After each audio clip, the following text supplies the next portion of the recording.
SKP private লিমিটেডৰ বিৰুদ্ধে শিৱসাগৰত বীৰ লাচিত সেনাৰ প্ৰতিবাদ। নিশা মুখ্যমন্ত্ৰী ভটিয়াপাৰাত উপস্থিত হোৱাৰ পিছতে বীৰ লাচিত সেনাই ঘেৰাও কৰে SKP প্ৰাইভেট লিমিটেডৰ কাৰ্যালয়।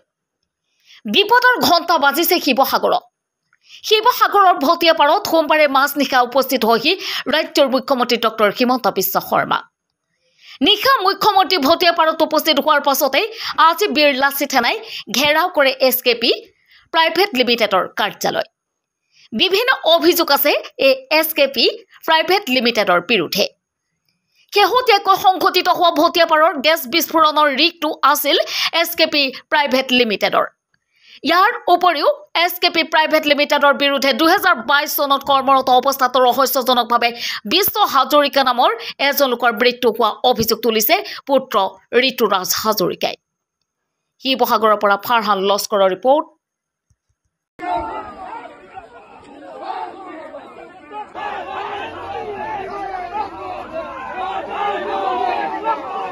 মিনিমাম 1 লাখ টকাকে প্ৰতি ঘৰত দিব লাগিব, কাৰণ ইয়াৰ গুণ্ডামি বহুত হৈ গ'ল শিৱসাগৰত।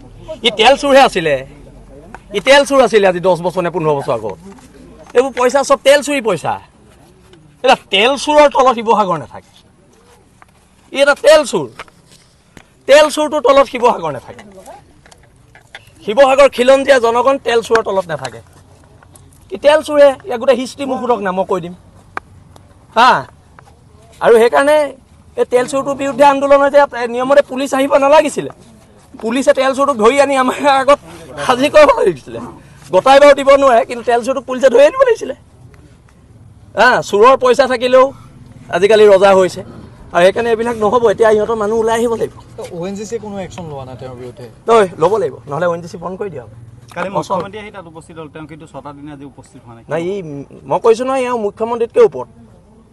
এই পইচাৰ ইমানেই দাম্ভিকতা হৈছে তেল চুৰৰ, ই মুখ্যমন্ত্ৰীতকৈ নিজকে ওপৰত ভাবিব লৈছে। আৰু ইয়াৰ বিৰুদ্ধে প্ৰতিবাদ হৈছে আৰু হৈ থাকিব।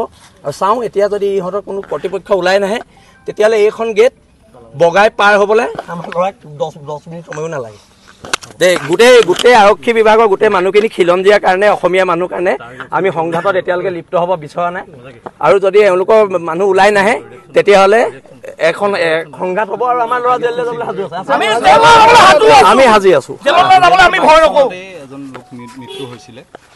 সেইটোৱেতো কৈছো, ক্ষতিপূৰণটো দিয়াটো বাদ দিয়ক, সি ঘৰত মাত এষাৰ দিবলৈও নকয় কোনো কৰ্মচাৰীজনৰ নিজেও। আৰু সেইকাৰণে এইবিলাক গুণ্ডাৰ বিৰুদ্ধে, এইবিলাক তেল চোৰৰ বিৰুদ্ধে আন্দোলন চলি থাকিব।